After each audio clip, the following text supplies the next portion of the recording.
Você acha, por exemplo, que alguns autores, inclusive, falam que o sucesso do governo chinês, em detrimento a outros governos ocidentais, é isso, que vocês conseguem ter uma visão de longo prazo. A China se planeja para 50 anos. É Eles têm isso. a meta deles de carro elétrico, por É exemplo, isso. tem a ver com isso, né? Como que a gente vai se planejar no longo prazo se a gente troca de governo toda hora? Não, são Exato. dois pontos aqui. Primeiro, acho que o sucesso chinês, novamente, a gente tem que explicar os fenômenos a partir da porta de entrada e não pela porta de saída. Eu acho que essa questão do chinês pensar no longo prazo, ter planejamento central, ter empresa pública, essa é a porta de saída da explicação. Hum, A porta de entrada é política. Ou seja, eles fizeram uma revolução em 1949, né, que abriu condições objetivas para que a China pudesse fazer as suas escolhas através de esquemas geopolíticos próprios. Coisa que o Japão não consegue porque é um país ocupado, e coisa que a Coreia do Sul não consegue porque é um país ocupado pelos Estados Unidos. Entendi. Então a raiz do processo ele é político e é a Revolução de 49, tá? O caso brasileiro, aliás, eu vou fazer um anúncio aqui, se vocês me permitirem, tá? Eu sou pré-candidato a deputado federal pelo Rio de Janeiro, né? E quem me acompanha nas minhas redes sociais tem visto que eu tenho feito um discurso muito claramente centrado na necessidade de um projeto nacional de desenvolvimento para o Brasil, né? O que seria esse projeto nacional de desenvolvimento? Primeiro, respondendo a sua questão, né? É a formação de uma nova maioria política no Brasil. Pode ser pessoas que sejam até de conservadoras, mas que pensem estrategicamente o país, ou pessoas de esquerda, como eu, por exemplo, mas que tenha clareza sobre o rumo que o país tem que seguir.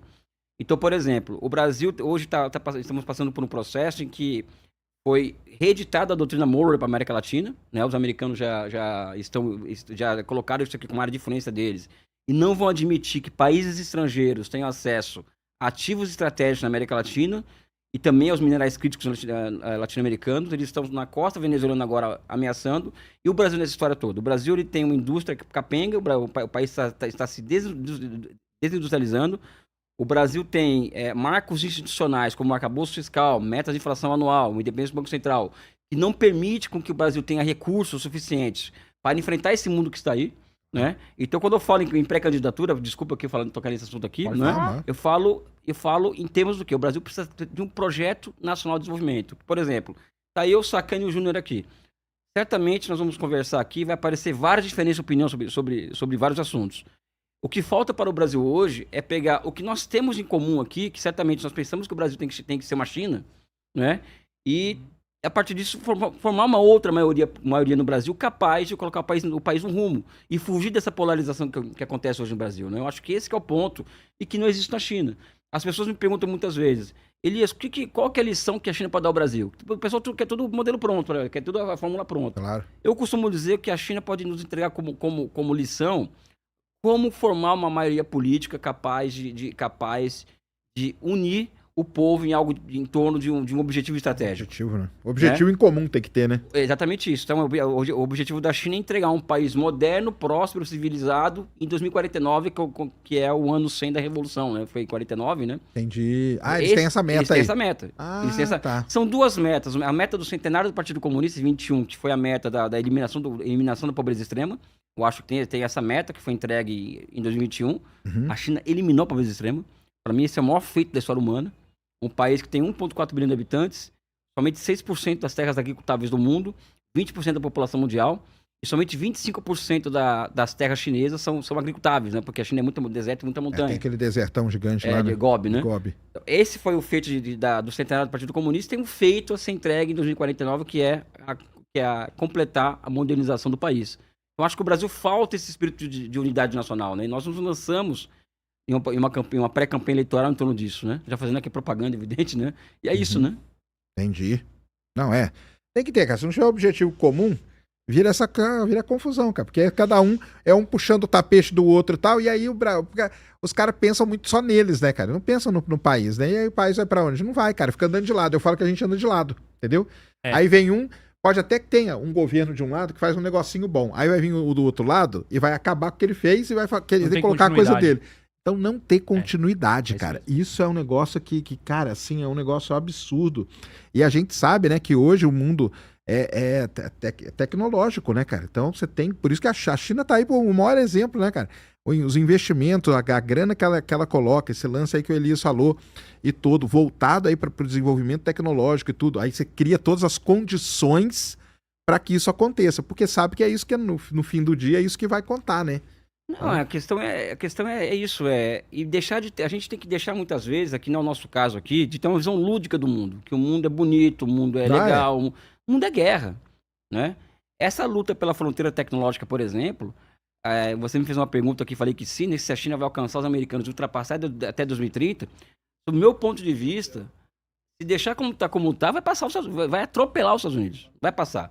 Agora a questão é o seguinte, que isso não é uma linha reta, né? Porque os americanos podem inventar uma guerra, podem inventar uma situação limite para a China. Eu acredito particularmente que o timing para os americanos pararem a China já passou. Hoje não tem como parar. Não. A não ser para uma guerra, entendeu? O timing que eles perderam o timing, porque eles acreditaram durante muito tempo que a China não é uma economia de mercado e não é uma democracia liberal. E os países que chegaram lá, fizeram o catching up tecnológico, todos eles tiveram que se transformar em democracias liberais e economias de mercado. Isso é uma fé, um dogma que a história não assina embaixo, mas eles acreditavam na história. Então eles acreditavam o seguinte: a China, como não é nenhuma coisa nem outra, em algum momento essa contradição vai bater e aquele processo vai ser detido pela própria população, que vai virar classe média, vai querer ter mais participação política, etc, etc. Não aconteceu. Né? Deu tudo errado, né? Ou seja, o próprio Marco Rubio ele confessa isso. Então acho que eles perderam o time de parar a China a partir de um boom tecnológico. Eles não conseguem mais. Agora, tem guerra, tem uma série de expedientes aí que eles podem utilizar sujos, né, para poder conter a China. Você fala então que a expectativa deles era tipo assim, vamos dar liberdade econômica, que essa liberdade econômica vai se traduzir em liberdade política. Exatamente isso. A população não vai, entre aspas, aceitar o mesmo tipo de governo. Exatamente isso. Só que aí a população melhorou de vida e ao mesmo tempo que melhorou de vida, começou a acreditar mais no governo. Não, é aí que tá a questão, porque muita gente fala, é muito comum dizer assim, a China fez reformas econômicas profundas sem mudar a sua estrutura política. Isso é um senso comum e que até é fácil de convencer alguém a falar isso, né? Porque o Partido Comunista não sai do poder, tá lá desde 76 anos do poder, né? E não mudou nada, então não é verdade. A China passou por reformas políticas muito profundas nos últimos 40 anos também, né? Vou pegar o exemplo aqui, por exemplo, né? Hoje você tem as redes sociais chinesas, que são o WeChat, tem uma série de... Weibo. Tudo isso aí. Eu morei na China agora 1 ano e 7 meses, que eu trabalhei no Banco dos BRICS com a Dilma, né? Então, o que acontece? O governo se utiliza, por exemplo, das redes sociais para o quê? Para sentir o pulso da população. Por quê? Porque as redes sociais chinesas o dia inteiro, o pau comendo, as pessoas denunciando corrupção em tal empresa, as pessoas denunciando trabalho escravo, ou seja, virou um local em que as pessoas vocalizam os seus problemas, as redes sociais. Então, o governo chinês usa muito isso daí. Além do mais, a China trabalha com o quê? Trabalha na base de pesquisa. Eles fazem pesquisa de opinião o tempo inteiro para saber também ter o pulso da sociedade. Isso aí o pessoal aqui traduz como um controle do Estado, é isso que o pessoal fala, né? Eu acho que o governo controla, que você não pode falar nada. Na verdade, você pode, né? Não, muito pelo contrário. Eu não concordo, eu não tô aqui para fazer propaganda barata da China, não. Eu falo, deixo bem claro que Júnior destacando, ninguém que está assistindo, ninguém precisa acreditar no que eu falo sobre a China. Eu sugiro que vocês peguem um avião que tiver condições, vocês desçam em Pequim ou Xangai, vocês peguem um táxi, peguem um trem-bala, tá? Em Pequim ou Xangai, vocês irem até a estação de trem, chegar lá, vocês vendem os seus olhos, pede para alguém vender o olho e comprar uma passagem de trem-bala também, né? Para qualquer lugar da China. Você vai perceber que mesmo em cidades de porte médio, né, o grau de prosperidade e o grau, vamos dizer assim, de liberdade, né? Que para mim liberdade é outra coisa, não é essa coisa que o Ocidente propaga, é a mesma de Pequim e Xangai. Tanto aquela coisa da China ter um lado rico e o lado pobre, tá acabando ao longo do tempo. Então essa questão que o povo não pode falar, pessoal, o povo que mais reclama do mundo é o chinês. O povo que mais faz greve no mundo é o povo chinês. Entendi. E mais do que isso, desculpa eu estar me alongando nisso, porque são temas que vão instigando a gente, né? Claro. Uhum. O sistema político chinês, ele é muito interessante porque eu classifico aquilo como uma democracia não liberal. A China está inserindo elementos de democracia direta. O que isso significa no concreto? O concreto é que os deputados federais lá, que chegam na Assembleia Popular Nacional, eles são eleitos aqui na base, no quarteirão ou no bairro. E eles indiretamente vão chegar até lá, até a Assembleia Popular Nacional. Eles ficam lá 2 vezes por semana, 2 semanas por ano, e voltam para a sua base. Entendi. O que acontece? Eles não são caçados eles não podem ser caçados pelos seus pares como no Brasil. Lá, eles são caçados pela base. Ou seja, ali o desempenho do deputado chinês é medido a partir do quê? A partir da sua atuação em nível de base, da base dele. Tanto é que isso gera um grau de rotatividade no parlamento chinês de 46%, ou seja, o parlamento chinês muda 46% a cada 4 anos. Certo. Ou seja, é impossível na China, por exemplo, que o ex-presidente americano, Joe Biden, ele foi senador por 40 anos. Isso é impossível na China. Então, acredito que junta-se 2 elementos ali.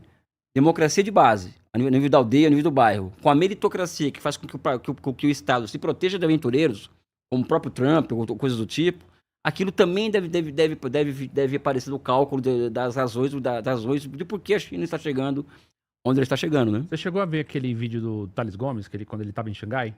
Não vi. Thales Gomes é um empresário, que ele foi pro um evento, né? Eu acho que era um evento, inclusive, na área de tecnologia de celular, né?